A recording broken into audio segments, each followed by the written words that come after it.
Podcast ini dibawakan oleh orang Kota Marudu tinggal Jepun. Follow Johan's Journey at Lagu Dari Langit channel on YouTube. Subscribe, like and share. Juga follow IG Johan di Instagram. Selain itu, podcast ini juga ditaja oleh NSST Official. Get all the premium original products or goods by sending them a DM at NSST Official IG. Untuk cucian pinggan mangkuk yang terbersih, dapatkan sabun Tuklin, sabun cuci dan pinggan mangkuk pertama di Kota Marudu. Please DM us on Facebook to get a promo price of RM10 for 3 dishwashing liquid from Tuklin. Sambal Lada Power. Please PM us on Facebook to get Sambal Lada Berapi by Cik Non. Ingat nama Kinamas Auto jika anda inginkan jentera berat ataupun ringan. PM mereka di Kinamas Auto Beaufort on Facebook. Your number one beauty product in Sabah, Lux Blossom. Check out their Facebook page, Lux Blossom HQ today. Dan sekarang, on to the show. 3 lelaki, 2 bapa, 1 bujang. Podcast pertama paling di tiada kurang. Sama nombor 1 yang lain boleh pulang. Info terkini tajuk best paling mana. Si Kado botak janggut lebat tiada lawan. Kenny ketawa boleh sampai pecah syawak. Si Faizal pula bagi punchline lipat awak. Kami training, kami ranking, jom jadi kawan. Dari yang dekat, mari sini jangan jauh. Volume kasih up, kasih gempa baru jago. Jokes kami cool, lawak masuk cool. Kadang kami carut sama macam 3 Abdul. Come on everybody, let's move to the beat. Crack the volume up, dengar podcast tidak stupid. Jangan jauh, mari kami bau. Ciao, bella ciao, ciao, bella ciao. You what up people, this is Ricardo. Assalamualaikum dari Kinabalu Podcast. Dan hari ini adalah season 4 episode yang keempat rasanya. Kalau saya tidak silap, tidak boleh silap, mesti mau tetap dan tepat. Kenapa saya seturang ya? Saya rasa janggal juga sebenarnya cakap-cakap seterang-terang ni. Sebab kenapa? We need the algorithm works. We need it to be, orang bilang mesti mau di dalam keadaan yang consistent. Gitulah. Tapi it's very weird talking alone actually sebenarnya. Sangat-sangat susah. Tiada Faizal dan juga Kenny. Tapi selalunya kalau kami intro, sebelum ini kami akan cakap kami dari Lagu Dari Podcast. Saya Ricardo. Saya Kenny. Dan saya Faizal. Lebih kurang gitulah intro kami. But this is season 4 episode 4, yang mana saya bercakap bersorangan sini sebab we need the algorithm to, orang bilang, jalan dengan smooth supaya kita konsisten dalam kita punya Spotify ataupun dalam kita punya podcast. So untuk makluman semua, Lagu Dari Langit Podcast kini dipanggil Kinabalu Podcast. Kita sudah rebranding balik. Everything is on its own, orang bilang. Kita masih kekalkan segmen-segmen kita, antaranya adalah Ini Cerita Dapur Net.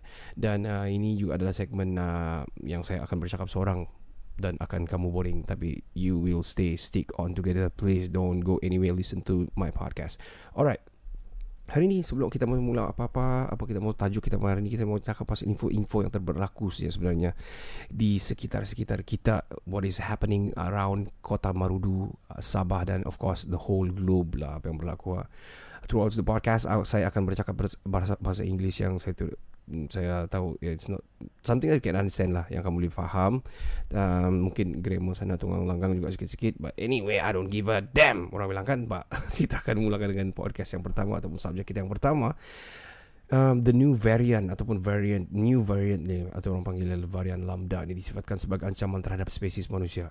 Dia cakap 55 kali lebih berbahaya berbanding Alpha, which is saya pun dah ingat bila masa ada Alpha ya. Ada Delta kah juga? Wow, ada juga varian Delta dan juga Delta Plus, dia bilang. Lepas tu ada Alpha. Oh my god. Okay, saya mau cerita sikit pasal saya punya pandangan ni lah. Varian Lambda. Kau tengok sikit saya cakap Lambda. Sebab kenapa? Sebab ada lagu kan Lambda. Lambda ada kan tu. Lambda pun ada, Labamba pun ada. Well anyway, saya punya point of view ni, saya sudah macam oh my god, ini virus saya rasa kan. Well, this is my point of view. Saya rasa this is the biggest conspiracy ever. Don't you agree with me? Kenapa? Why? Because kan, the biggest scale punya conspiracy lah.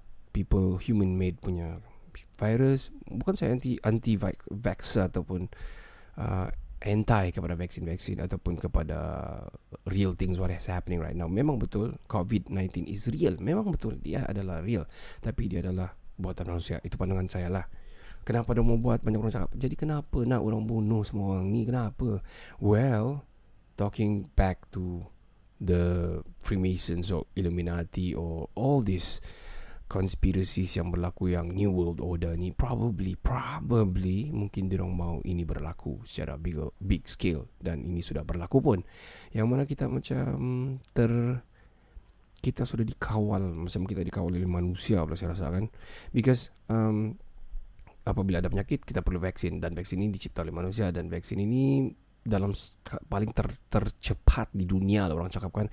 It's very fast yang dibuat di dunia. Dah sampai 1 tahun orang sudah buat satu vaksin, dan kita ni adalah tikus-tikus mondok yang dicuba, tikus lab rat. Well anyway, saya dah mau kamu boring dengan cakap-cakap saya ni, tapi saya akan teruskan kepada info-info yang seterusnya. Dia cakap mudah berjangkit, menurut mereka dia ada 55 kali lebih orang bilang lebih berbahaya berbanding alpha. Berdasarkan penemuan oleh pasukan penyelidik Jepun, varian terbabit dikatakan mudah berjangkit, lebih kebal terhadap vaksin berbanding virus asal yang dikesan di Wuhan. Wuhan sudah relax ya pun kan. Di US sudah tidak mandatory having mask. Diorang sudah buka border, European areas diorang boleh terbang-terbang with the SOP dengan dia punya orang bilang tata cara yang ditetapkan oleh itu airports and all the borders punya ni lah, immigrations and all lah. Meaning to say kau kena swab test, lepas tu kau kena macam tunggu kau punya result, bawa kau punya result, kau negatif keluar kau boleh travel. Tapi they can travel.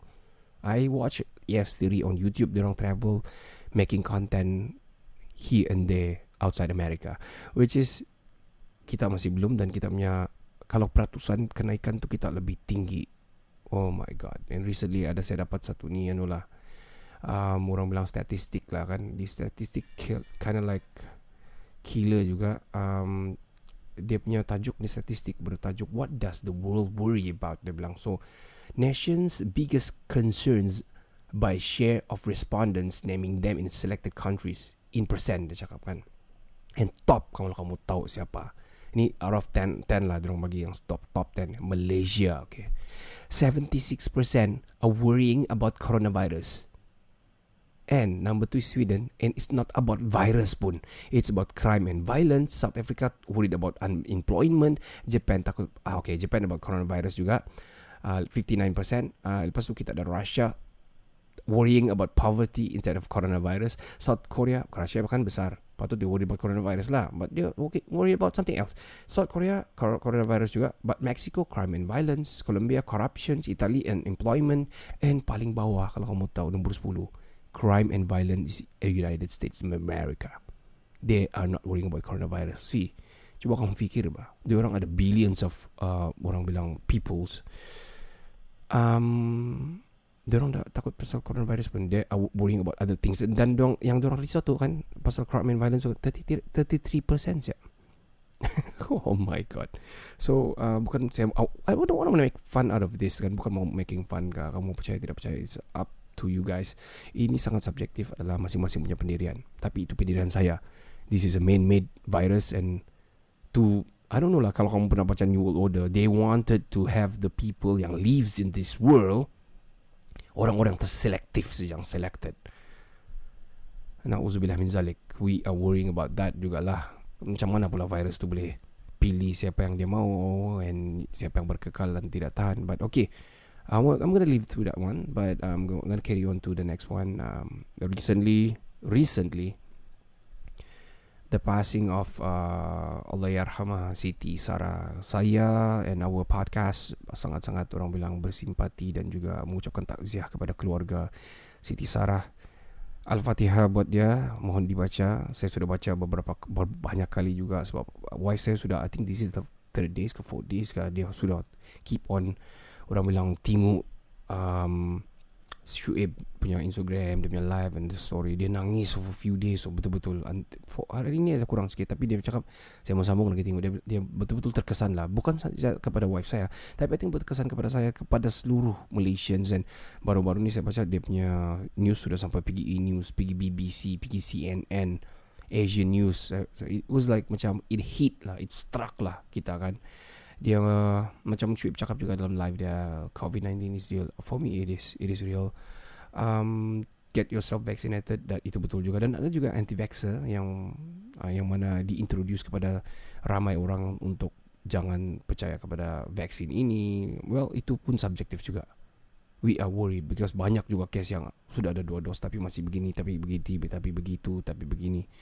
Saya cakap begitu ke tadi? Okay, begini, begitu, begini. Lebih kurang gitulah. Well, tapi at the same time, yang orang anti-vaxxer ataupun orang-orang yang risau kepada vaksin ini perlu look on the brighter side juga. Because why? Because diorang banyak juga yang sudah dua dos, but dia orang okay, you know. In Sabah, I think the first one, my brother Moderna, he's a US citizen, so dia orang Sabah lah, still orang Sabah walaupun dia American citizen. Johan yang berada di Japan, sekarang di Aomori, Japan. For that, please check out channel kami, Lagu Dari Langit channel di YouTube. Ada satu segmen dipanggil Orang Kota Marudu Tinggal Jepun. Dia punya cerita pasal di Aomori lah, and he's doing great on content about Japan, specifically Aomori. Dan balik kepada cerita kita asal, dan dia okay. Maksud saya dia 2 dos dari bulan 3 lagi. Sekarang sudah bulan coming tu September dan August kan sekarang. So dia okay. Dan ramai sebenarnya yang 2 dos dan okay. But at the same time, ada juga yang tular dan ada juga yang mengempen juga lah, yang dorang cakap begini.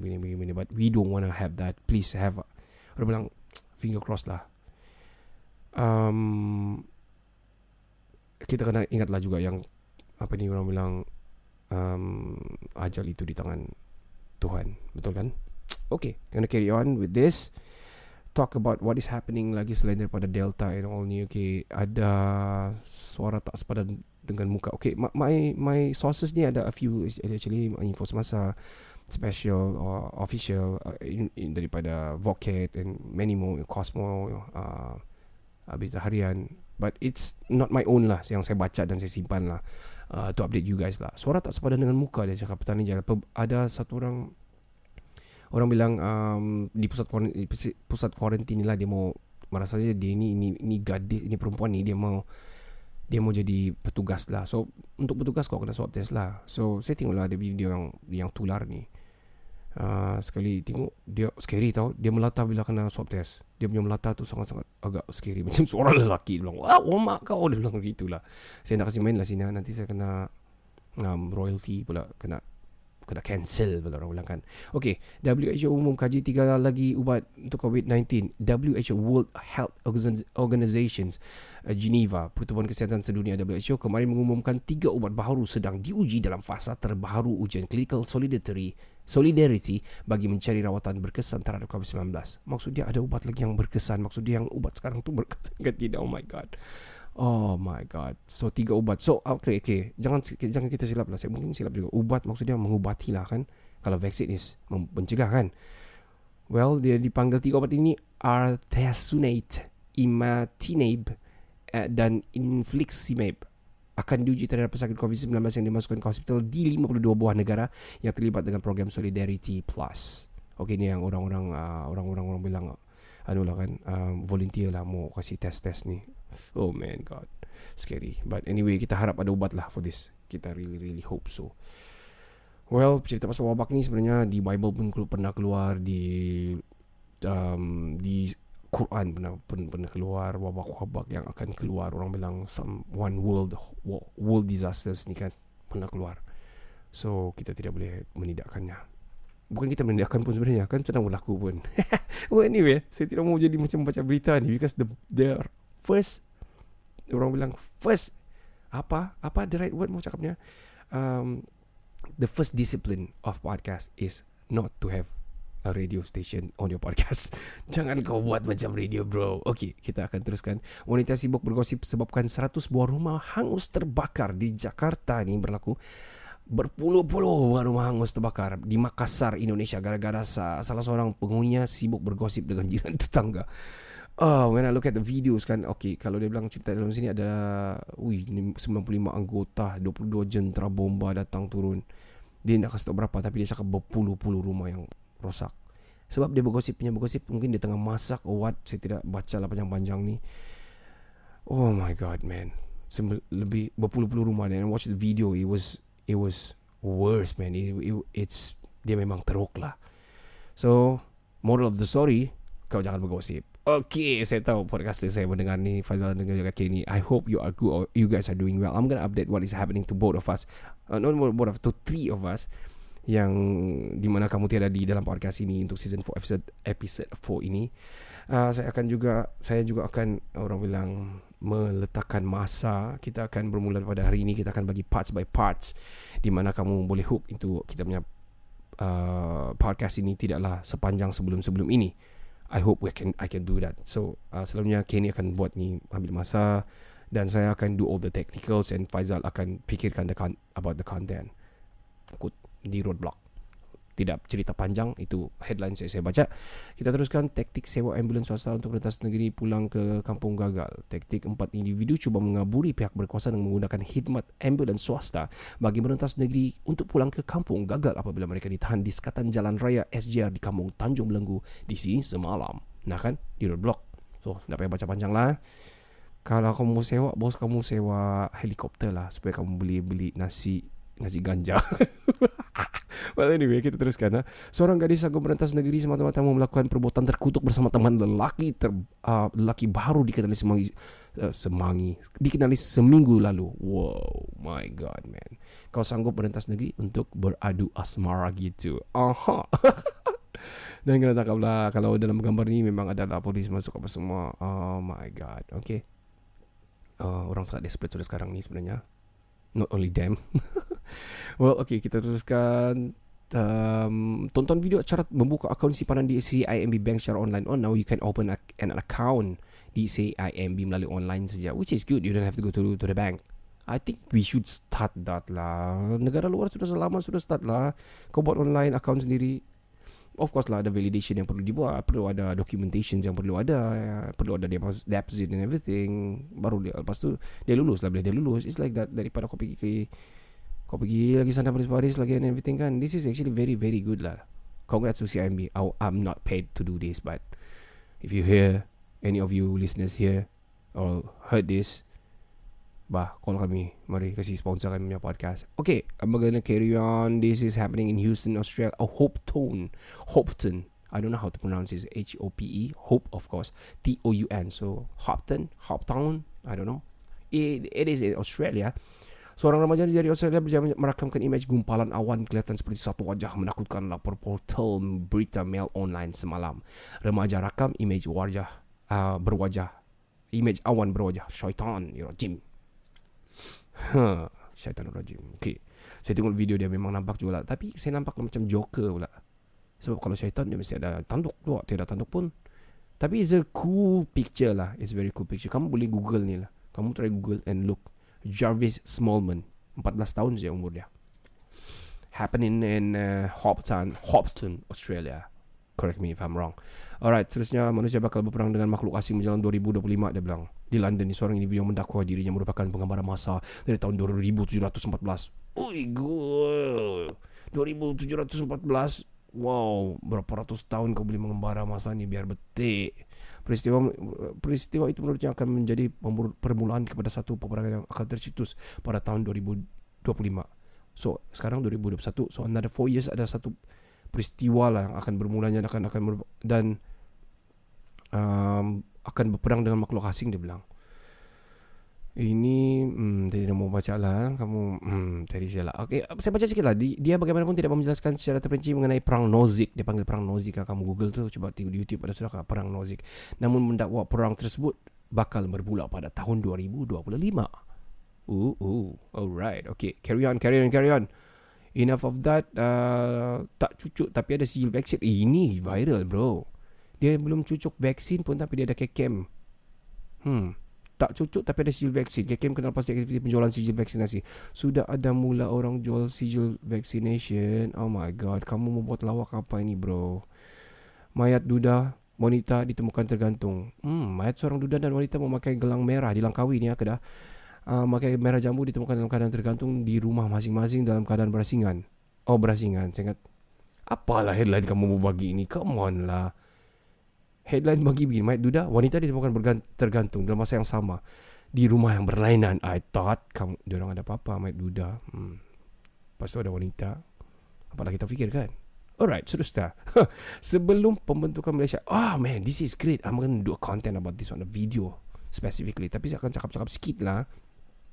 Sabah dulu, sebelum pembentukan Malaysia, Sabah pernah sertai Olimpik 1956 tau. Hantar 2 atlet. Wow, man. Walaupun Tamasya Sukan Olimpik Tokyo 2020 telah melabuhkan tirai pada Ahad lalu, namun kejayaan para atlet negara masih dirasai hingga hari ini. Tapi kali ini SK ni I think the writer lah. Okay, the author lah.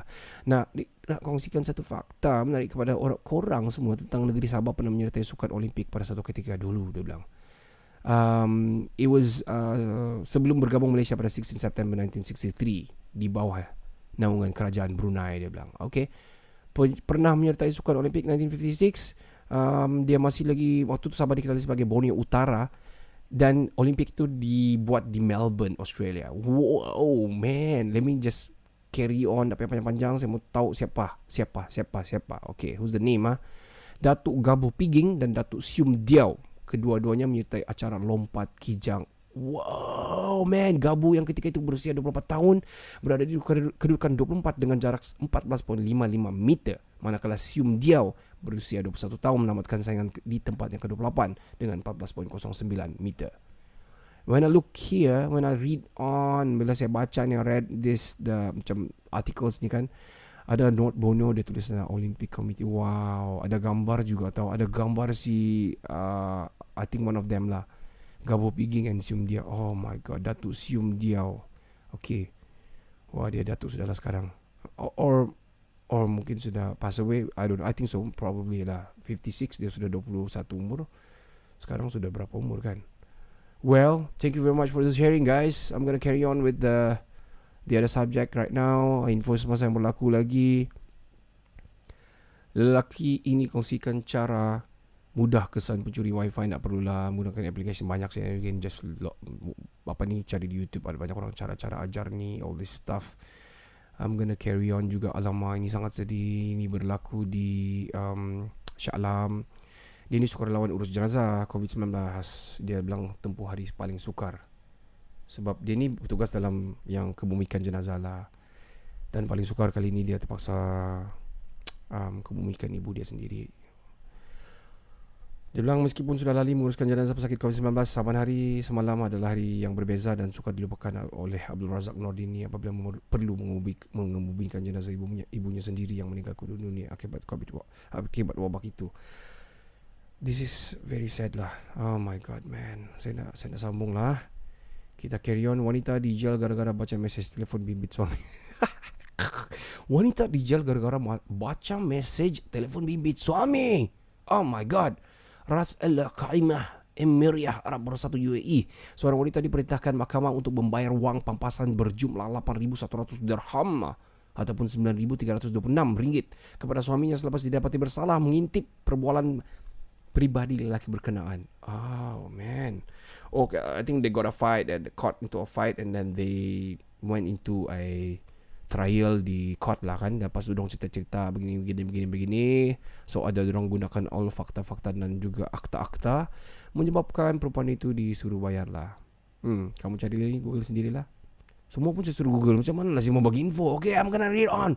Alright, suaminya mengubahkan tuntutan di sebuah mahkamah sivil di mana dia memberitahu bahawa isteri keduanya mengakses telefon bimbit tanpa pengetahuannya.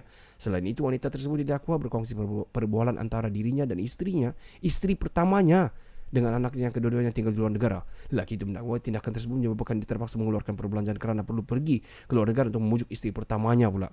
Oh iya. So dia guna itu sebagai dia punya point of order.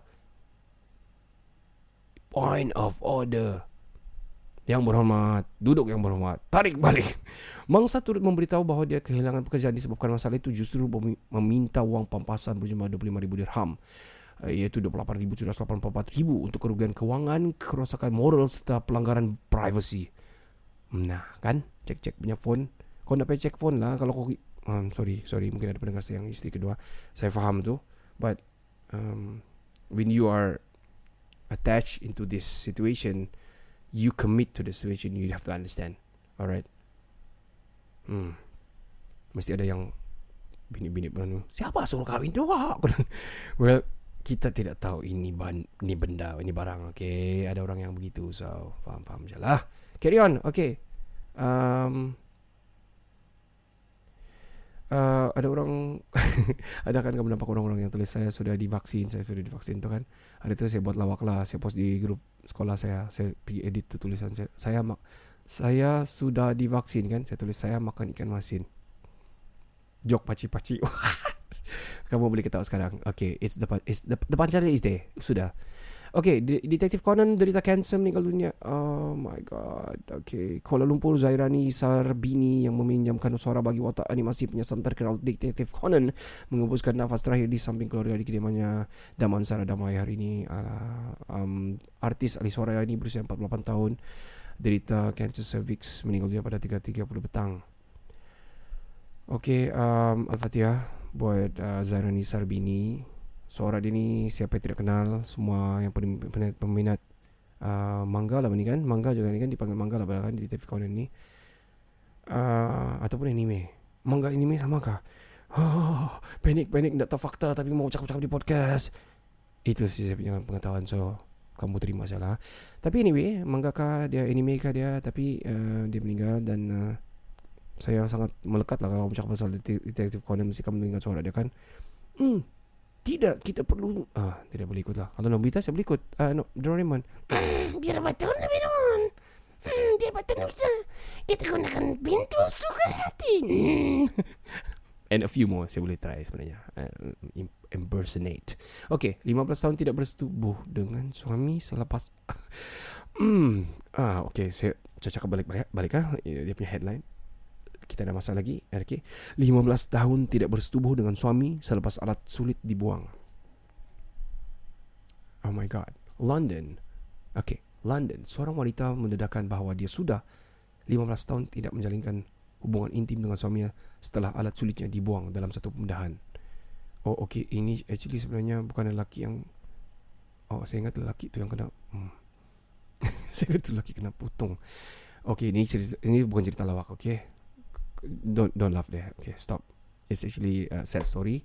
Natasha Owens 45 mengalami menopause ketika berusia 13 tahun dan disahkan mengidap penyakit erosive lesions planus, iaitu keadaan yang menyebabkan kemaluannya ditemui ulcer yang menyakitkan dan tidak boleh diubati. Selepas beberapa rawatan dicuba gagal, Natasha menjalani pembedahan hysterectomy.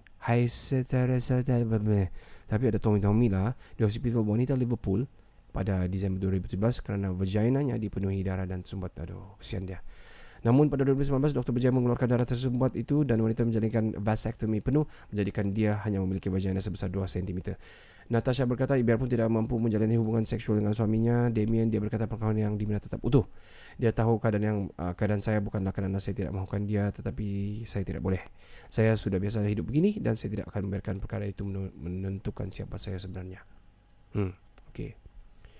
Semoga kamu sentiasa bahagia dan what you guys are doing are inspiring others. Alright? Bukan, saya rasa ada juga berlaku ni. So hope you guys inspired listen to the story. Ini lawak sikit. Ikan duyung berenang dalam air banjir di London juga. Seorang lelaki Glasgow, Scotland terkejut apabila melihat sekelebat seekor ikan duyung berenang ketika banjir. Ikan duyung berenang ketika banjir. Bila saya tengok dia gambar, saya terus cepat-cepat tengok dia punya gambar lah. Sebenarnya dia orang pakai yang you know ini yang outfit yang ikan duyung di bawah ni. Mau panggil seluar, dia bukan seluar. Mau panggil skirt, dia bukan skirt, sebab dia betul-betul ikan punya fin lah bah. Ya, ini apa? Ikur. Lawak juga lah. Ikan duyung. Dia lelaki itu Gavin Miller sebenarnya adalah seorang wanita yang memakai kostum ikan duyung berwarna biru terang. Dia berenang di dalam air banjir hadapan sebuah bangunan di flat itu. Banjir besar melanda Glasgow. Okay. Tak payahlah kamu cari salah di Glasgow. Ikan duyung berenang dalam air, kamu type mesti keluar. Alright, carry on. Pasangan bunuh mangsa, makan mangsa. Wow, this is happening in Moscow. It happened in Moscow. Sepasang suami isteri dipercayai memikat mangsa ke dalam hutan sebelum membunuh dan memakannya dalam satu ritual menyembah syaitan rajim. Daily Star melaporkan Andrei Trigobonenko dan juga Olga Bolshakova berasal dari sini mengaku melakukan 2 pembunuhan yang berlaku di wilayah Rusia, Leningrad Oblast dan Karelia pada 2016. Kedua-dua mangsanya berusia 27 tahun dan juga kenalan nama. Bolshakova dipercayai jatuh cinta dengan Trubetsenko. Namun pasukan penyiasat mengesyaki keduanya melakukan banyak lagi pembunuhan. Okey. Ritual lah. Okay, carry on. Kita ada masalah satu lagi. Kita akan cerita satu lagi. Suara penanggal di Melaka. Alamak, terbaca pelaku ni Pak. Time sekarang ni sudah pukul 1.56 pagi. Sekarang aku tengah rekod ni. Saya baca sikit lah. Suatu klip yang menyeramkan, suara seram yang didakwa datang daripada teriakan penanggal kini sedang tular di media sosial. Saya dah dengar sebelumnya, sebenarnya waktu siang-siang yang saya berani dengar. Sebelum malam saya tidak berani lah dengar kan, buruk lah. Saya akan tak kasih play juga. Saya mau kasih play. Kalau siang saya kasih play ni, tapi malam janganlah kasih play sebab saya tengah rekod satu orang ni. Saya dengar lepas tu diorang kasih kaitkan dengan suara musang lah. Quite almost the same tu, suara musang tu dengan itu. Kadang-kadang orang membuat konten ni, especially TikTok kan, kau hashtag si FYP, kau letak je, it goes and went on viral like shit. Alright, kita akan carry on lagi beberapa benda, tapi kita sudah sampai masa. Okay. Wah, saya boleh bercakap dengan seorang selama begini lama. Anyway, this is my first time doing alone di podcast yang baru kami ini yang ditutur kepada Kinabalu Podcast. Kita akan berehat dengar pesanan-pesanan penaja dan kita akan kembali selepas ini di part 2.